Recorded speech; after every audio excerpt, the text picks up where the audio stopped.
Jesmo morali da sačekamo ove žitare. Ja verujem da ste vi pogledali ovaj oglas ovdje što piše, da je književno večer. A u stvari to je priča o književnoj večeri u kojoj ćemo da sa radošću ispratimo knjigu Super nije tu, koja će naći svoj put do onoga koji je bude uzeo.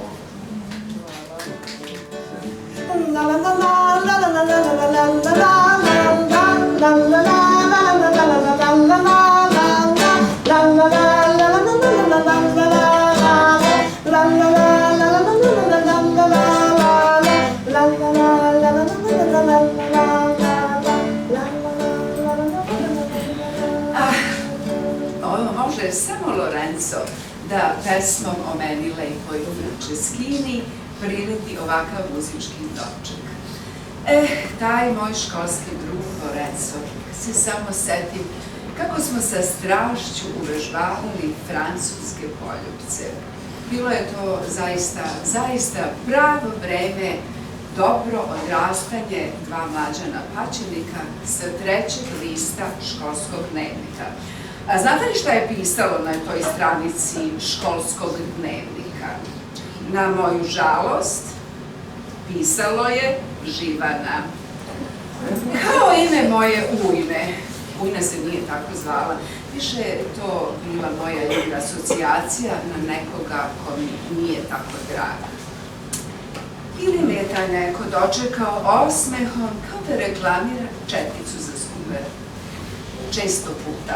Kad su Živanu, odnosno mene, Franceschinu, profesori pozivali da izađe na tablu i odgovara, ja sam i dalje sedela spokojna, jer moje je ime Franceschina. Lorenzo bi sagnuo glavu i šapnuo, izađi na tablu. Zašto? Čudila bi se. Ne pravi se luda i nagazivši me na nogu, ukrstivši oči, nastavio, pa zato što si baš to ti, Živana. Nisam, kiselo mi se nasmešila i naravno otišla do table, prkosno podignute glave. Žiži sam bila za svoje ukućene prijatelje. Šta nam to lepo radi naša Žižica? Hej, imam 16 godina, a oni me još uvek zovu Žižica. I dan danas sam alergična na te deminutivne igravije. Ali ni Lorenzo nije bio Lorenzo, već... sad sam nešto, mislim, izlajala što nije trebalo da kažem. Izvinite, mislim da čujem da neko dolazi. Nemojte slučajno da kažete da sam nešto rekla o Lorenzu. Ja ću sad sedem ovdje da se pravim da sam vjeročija. Dobro nam večer. Moram da se nasmijem. Kada vidim stolicu, setim se tvoje dileme koju pravdaš demencijom u nastupu. Da li ono treba da se primakne ili odmakne stolica? Zar ne? Da, to je u stvari bilo jedno pitanje na kognitivnom testu kad si polagao za produžetak vozačke dozvole. Bilo je to jedno pitanje za one koji su prešli 80. godinu. Bilo je jedno pitanje na koje si ja malo morao da razmislim šta treba da uradim. Eto, pre nego što započnemo sa pričom o tvom romanu Super nije tu i o tebi, da te upitam kako se večeras osjećaš? Pa, da ti sad kažem prvo bih mogao da kažem da sam prijatno iznenađen sa gostima ovde, a osjećao sam se jako upršeno kad sam dolazio ovde. Nisam bio siguran da li ćemo stići na vreme, da li će sve biti organizovano kako valja. I na sreću sve je okej. Ja ću iskoristiti ona sva slova koja su izreči uprošeno, da iskoristim i da kažem da se sad osjećam ulepšano. Kako i ne bi kad su ovako fine seke po mene. Hvala ti, dragi Mišo, nadam se da si i mene ubrojio u te seke. Očigledno je da je tvoja omiljena igra rečima koju igraš paralelno sa onim životnim igrama. u knjizi Godina papagaja napisao si jednu molitvu. Daj Bože sunčan karusel onima koji znaju da se igraju. Tako je, do duše, ja tu ne mislim na igre koje nam naš darovani život priredi, recimo, kao one ljubavne igre ili ratne igre. To ja prvo mislim na čoveka. Mislim na Homo ludesa, o kome je još pre 100 godina nemački istoričar Johann Huizinga napisao knjigu. Možda bi se moglo prevesti Homo ludes da je čovek koji se igra. A u duši tog čoveka koji se igra je velika igraonica u kojoj se ima naša osmislenost, u igri sa mojim kreativnim loptama od reči, od kojih posle neka oskakutaju i pretvori se u neku pričicu. I ima je tako. Večeras imam zadovoljstvo da sam ponovo sa knjigom Super nije tu, za koju sam pisala jednu od 2 recenzije i posebno sa njenim piscem Miodragom Topićem. Ja ću sada pročitati jedan kratak odlomak iz svoje recenzije o knjizi Super nije tu.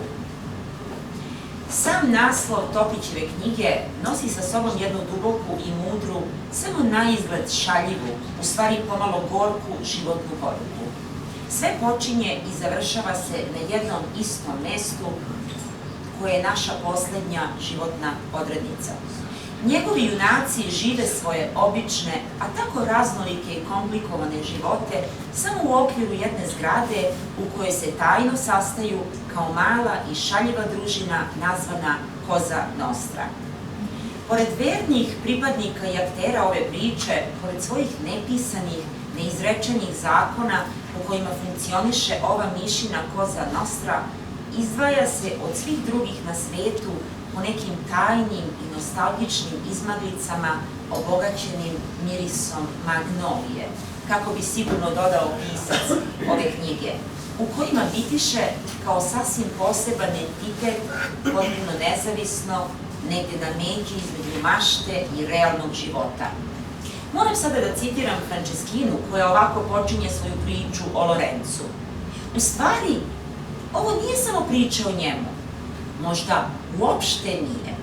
Možda je reč o nečem skrivenom u maglama duša pripadnika Koze Nostre.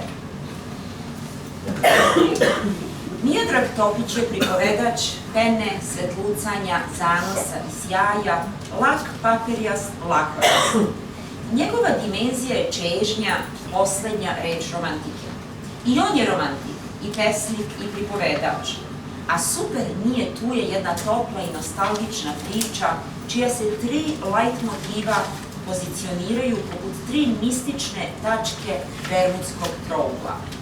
Pojam nedostajanja boji tonovima nostalgije celu ovu priču. Jer kako živeti punim plućima, pita se Lorenzo, kada patiš od nedostajanja?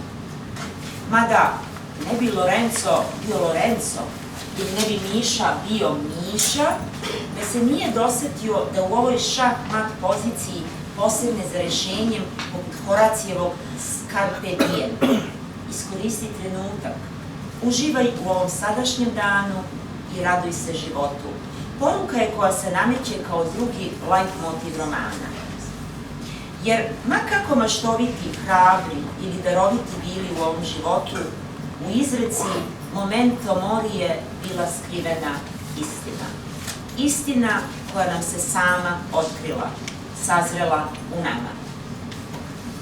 I baš na tom mestu, u toj tački, na tromeđi istina i saznanja da smo svi samo smrtna bića, da smo neka čudna sorta, kako je pomislio onaj aligator iz Kalemegdanskog zoološkog vrta, da treba živeti punim plućima u sadašnjem trenutku, uprkos svim njegovim nesavršenostima i svim njegovim nedostajanjima. Miodrag Topić duboko u tkivo ovog romana polaže pobožno zlatno runo. U njegovoj kratkoj poetskoj prozi nekada gotovo da i nema radnje, samo obilje boja, mirisa i neka daleka muzika koja budi nostalgiju. Ni stvarnosti, ni ružnih lica, ni teških tema. Tako da ceo jedan život Topićevih junaka može da stane u par rečenica koje nas nepogrešivo uvode u njihova emotivna stanja. Evo jednog citata. Ovu, odnosno prošlu 20-25 godinu potrošio na najbolji način, na ono što najviše voliš, a to je igra rečima. Iz te igre nastale su 4 od 40 priča, već objavljenih u rubrici Moj život u inostranstvu, u listu Politika, u izvorniku 15, Kluba 21, a pesma Most, Fatalna zaljubljenost, je u književnim vertikalama. Dobio si i diplome za svoje prvo mesto od Udruženja književnika Staze za kratku priču Plavi šugaman i 3. mesto za pesmu Nedostajanje.